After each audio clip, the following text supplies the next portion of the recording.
Welcome to the third week of October.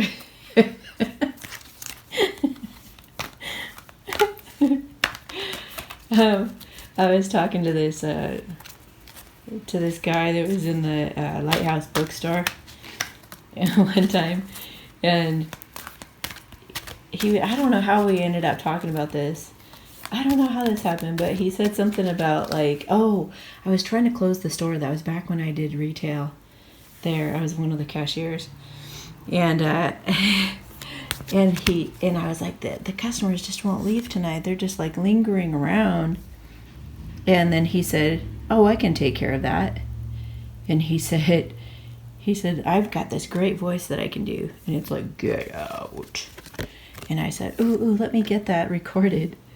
And he said, okay. So I recorded it. I'll try to put it in the back of this video so you guys can hear him. Dang, look at this again. I shuffled like many times, you guys. Oh my gosh. Are you kidding me? Oh, look at what was hiding. Okay. Let's see if it's balanced out on the camera.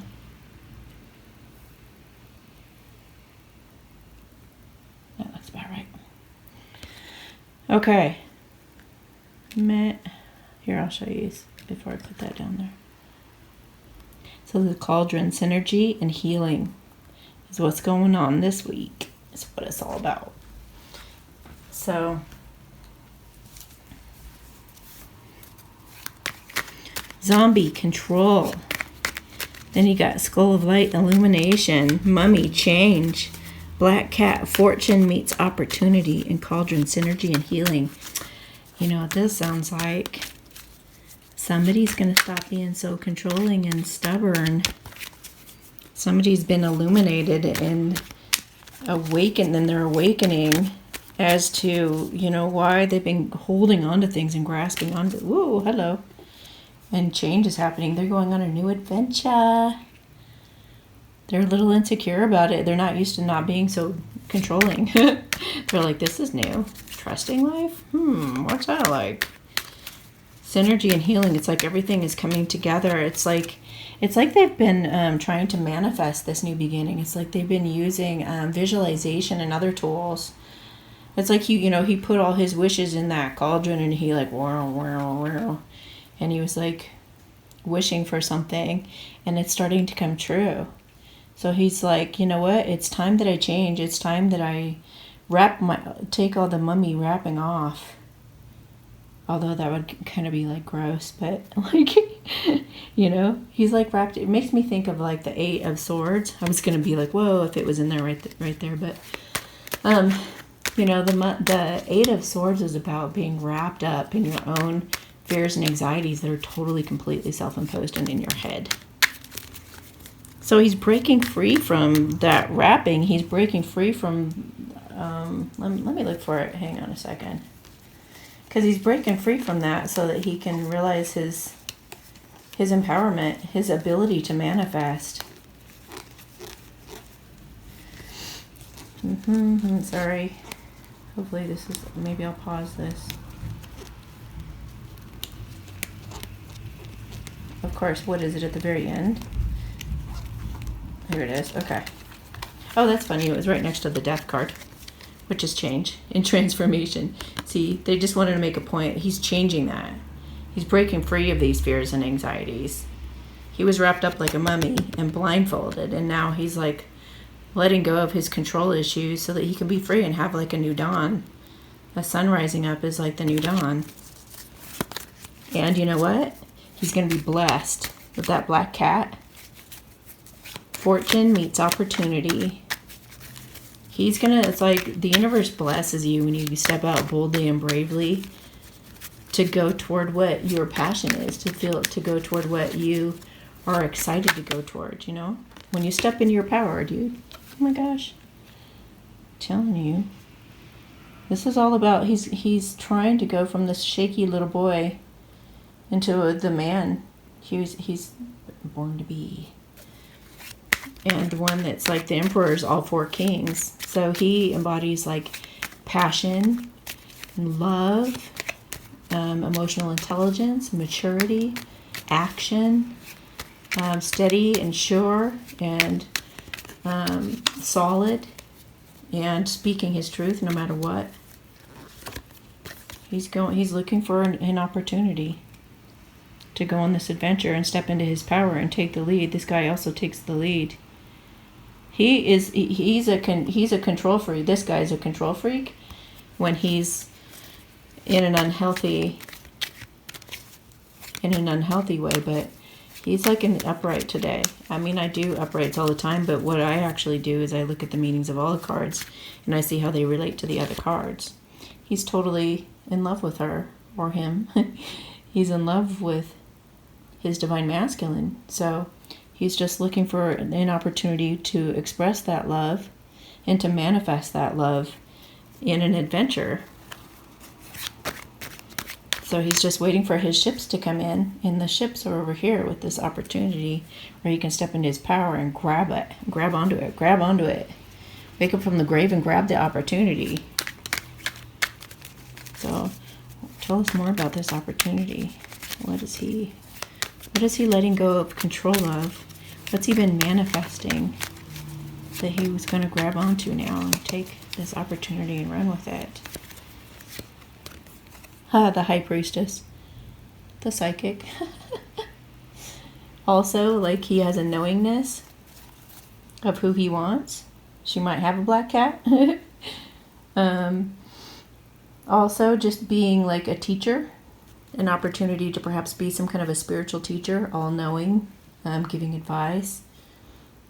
She's also really balanced in her feminine and masculine aspects. And then he wants to take action about this. He's feeling very passionate, devoted, loyal, and faithful to her. Look at that. There's the king over there, and there's his queen. The divine feminines are very intuitive. They're very intuitive, and they're like, he also sees like, oh, this is him seeing dreams, signs, and synchronicities and stuff. So he's like, he has just this knowingness that he's going to have an incredible opportunity if he goes that way. If he just expresses his love, he knows that it's going to illuminate the entire situation and bring things to light and cause massive change. And he's going to be so proud of himself, like, I made this happen. I did that. Oh, and of course, the Ten of Cups is what he's ultimately after. That's what he manifested out of this cauldron. That's his dreams coming true. Once he makes an offer, this is at the bottom of the deck. He knows his ultimate truth. He feels really clear about it, and he wants to make an offer to his divine feminine to get started on this new adventure, step into his power, take the lead, and make this family happen. So that's some powerful energy right there, guys. Just feel like, yeah, he's got some major decisions to make about communicating to go forward. He's going away from his insecurities and worries, and he's going to speak his truth. So yay. Let me say blessing to support this energy of him stepping into his power. These all seem to be talking about the divine masculines, but they're the ones that need the support right now as they're about to make a major move. Okay.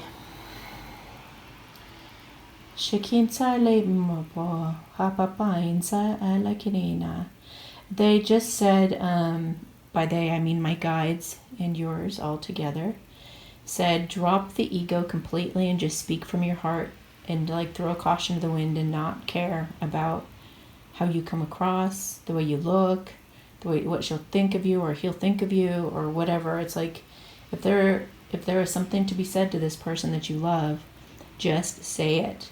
So it's like, don't make it about material things. Don't make it about any kind of money or anything like that. It's just like, take her hands, look her in the eyes. Or I guess if you're not at that point, well, it never hurts to take somebody's hands and look them in the eyes and say something loving. But, just be playful and light about it. Don't put too much pressure on it. And don't even, it's like that other person's been probably waiting for you forever. So it doesn't matter if you cry, if your jaw trembles, if you say the wrong things and stutter all over yourself. She is not going to look down on you or belittle you or put you down or give you a hard time whatsoever. It's going to warm her heart, and she's just going to fly up into your arms and just give you the biggest hug that'll last like 10 minutes. And then maybe even a kiss. You never know. So I'm just saying, put your heart out there. Let's see what else. They're saying just play like kids. All right. So, do they need any protection for this week? Yes. Protection from karmics, they said. Protection from karmics raising their ugly heads, trying one last time to rise up from the grave like that and grab on. And money. They said something about money, making money too much of a priority, too much of a thing. Like, who cares, you guys? You guys can start from scratch. You got this incredible fortune coming. So don't worry about money. Your feminine does not care at all how much money you have. You guys can build from nothing. You can have a quarter in your pocket. I swear to you, she will not care. Okay. Okay,